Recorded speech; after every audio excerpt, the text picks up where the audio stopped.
할렐루야. 새벽기도 나오신 여러분 주의 이름으로 환영합니다. 이 시간 우리 다 같이 찬송가 259장 함께 찬양하겠습니다. 찬송가 259장입니다. 예수 십자가에 흘린 피로서 그대는 씻기어 있는가?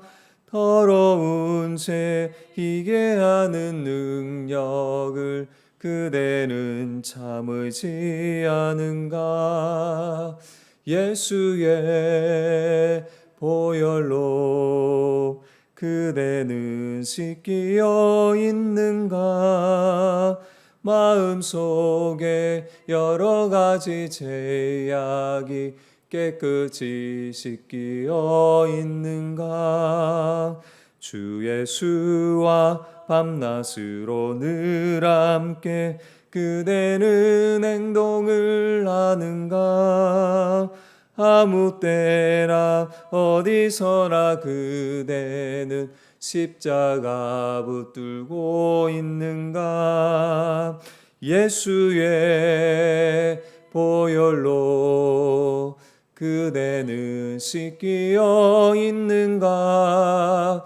마음속에 여러 가지 죄악이 깨끗이 씻기어 있는가? 주님 예수 다시 올 때 그대는 영접할 예복이 있는가? 그대 몸은 거룩한 곳 천국에 들어갈 준비가 됐는가? 예수의 보혈로 그대는 씻기어 있는가? 마음속에 여러 가지 죄악이 깨끗이 씻기어 있는가? 모든 죄에 더러워진 예복을 주 앞에 지금 다 벗어서 샘물같이 솟아나는 보혈로 눈보다 더 익게 씻으라. 예수의 보혈로 그대는 씻기어 있는가? 마음속에 여러 가지 죄악이 깨끗이 씻기어 있는가? 아멘. 하나님께서 우리에게 주시는 말씀은 신약성경 야고보서 5장 12절에서 20절 말씀입니다. 신약성경 야고보서 5장 12절에서 20절까지입니다. 신약성경 376페이지입니다.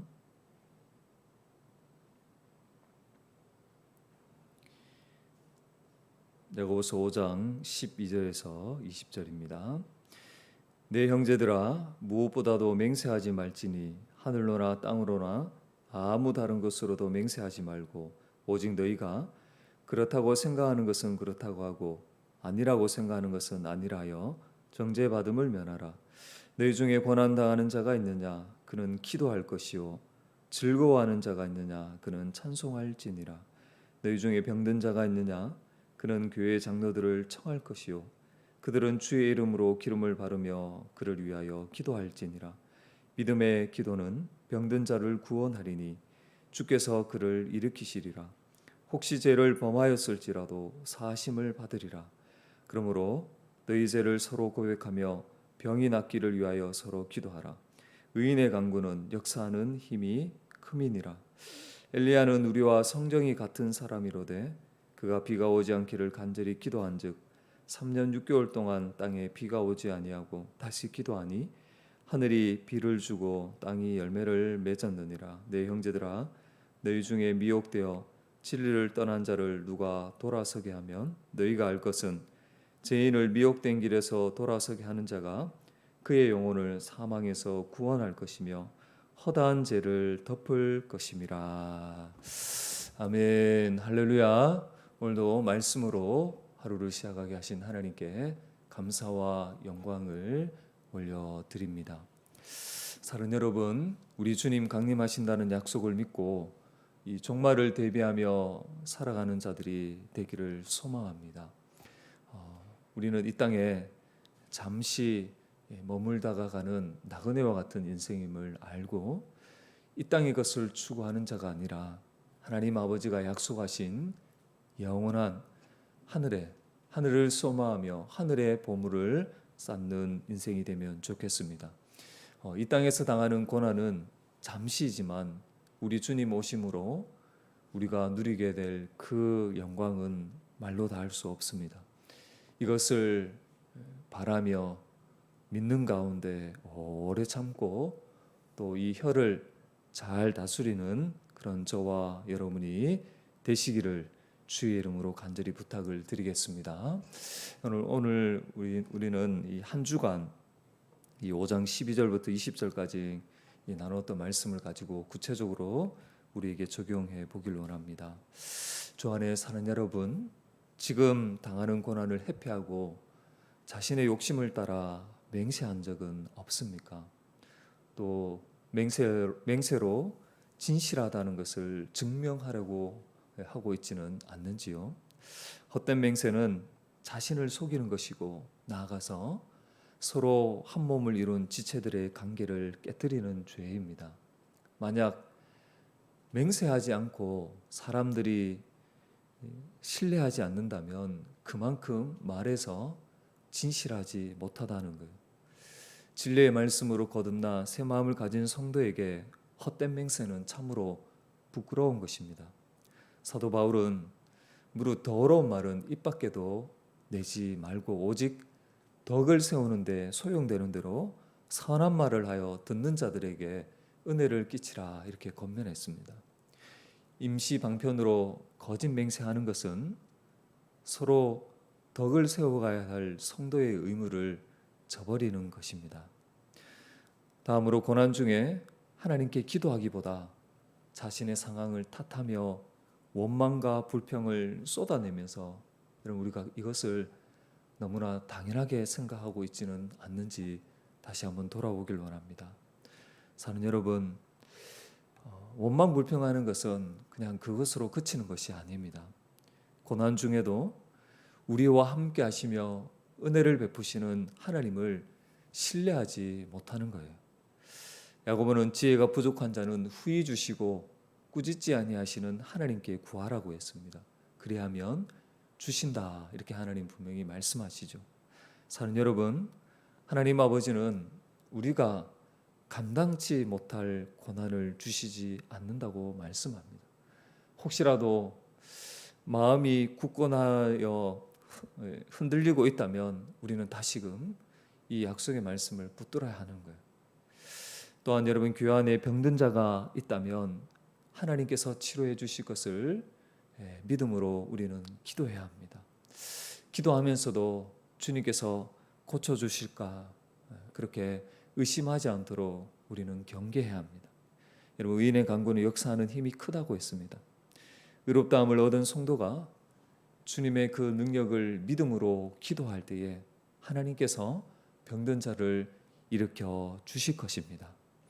나아가서 여러분 미혹을 받아 진리를 떠난 지체들을 안타까워하며 우리가 그리스도의 사랑으로 그들을 섬기고 있는지 다시 한번 돌아보기를 원합니다. 언젠가부터 교회 안에 이런 일들은 열심 있는 리더나 헌신된 자가 하는 아주 이상한 그런 분위기가 형성이 되고 있습니다.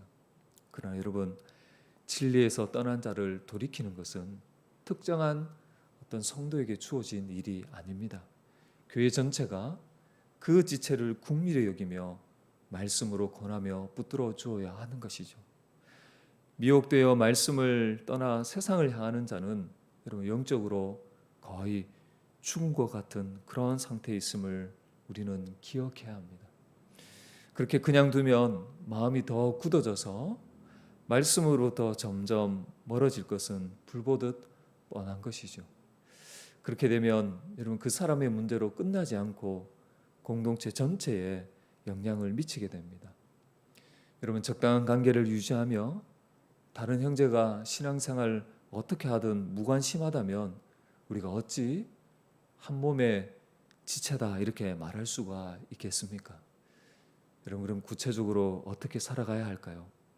먼저 교회는 그리스도 안에서 한 몸을 이룬 지체가 되었음을 날마다 상기해야 됩니다.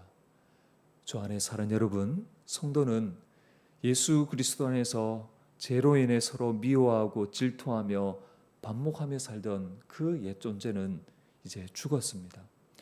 우리의 화평이신 예수 그리스도께서 십자가로 모든 원수된 것을 제거하셔서 한 새 사람으로 재창조하셨습니다.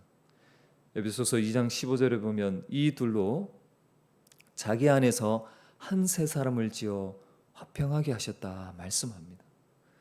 여러분, 교회는 이제 더 이상 분열된 존재가 아니라 그리스도 안에서 한 몸이 되었습니다.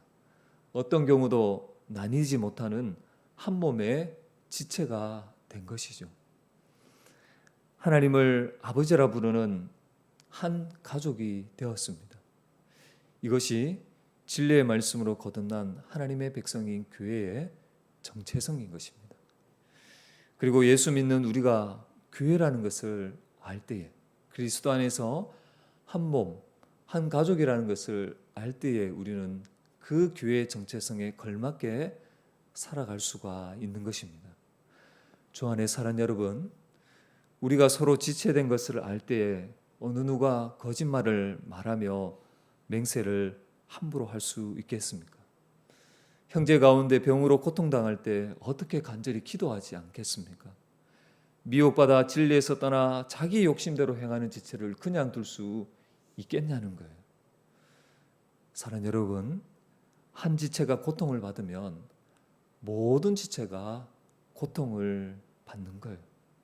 또한 한 지체가 영광을 얻으면 한 몸을 이루는 모든 지체가 영광을 얻게 되는 것입니다. 특히 여러분, 말이 가진 이 힘과 파괴력을 우리는 알고 있기에 할 수 있는 대로 우리는 교회의 덕이 되고 은혜를 끼치는 말을 하려고 힘써야 하는 것입니다. 우리가 그리스도 안에서 서로 교회로 한 몸에 지체된 것을 알고 선하고 아름다운 그런 말로 채워가야 하는 것이죠. 여러분, 마지막으로 교회는 미혹되어 진리를 떠난 자에게 다시 복음을 가르쳐야 합니다. 사실 여러분, 우리의 어떤 말과 지혜는 한계가 있고 여기에는 능력이 없습니다. 그러나 복음은 한 사람의 전인격을 변화시켜 말씀을 따라 살아가게 하는 능력이 있습니다. 그래서 교회의 모든 사역자를 비롯한 성도들이 이 일을 아주 중요하게 여겨야 하는 것입니다. 여러분, 골로새서 1장 28절 29절에 이렇게 말씀합니다. 우리가 그를 전파하여 각 사람을 권하고 모든 지혜로 각 사람을 가르치면 각 사람을 그리스도 안에서 완전한 자로 세우려 함이니. 아멘. 사도 바울은 예수 그리스도를 전파하고 권면하는 것이 그리스도 안에서 각 사람을 완전한 자로 세우기 위함이라고 분명히 말씀하고 있습니다.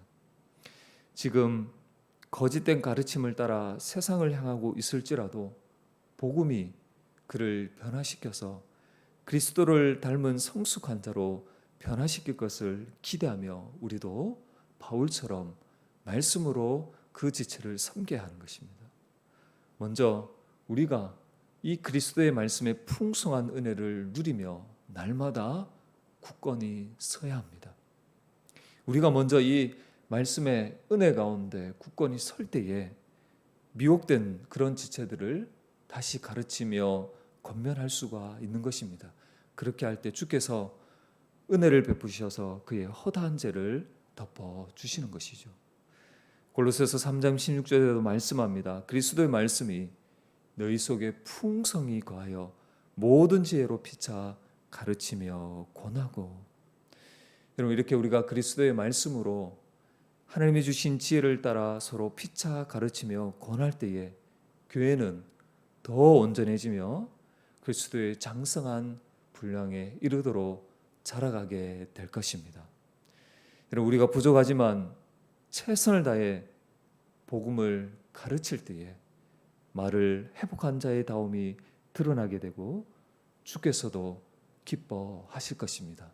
이러한 은혜가 오늘 저와 여러분 가운데 넘치시기를 간절히 소망합니다. 기도하겠습니다.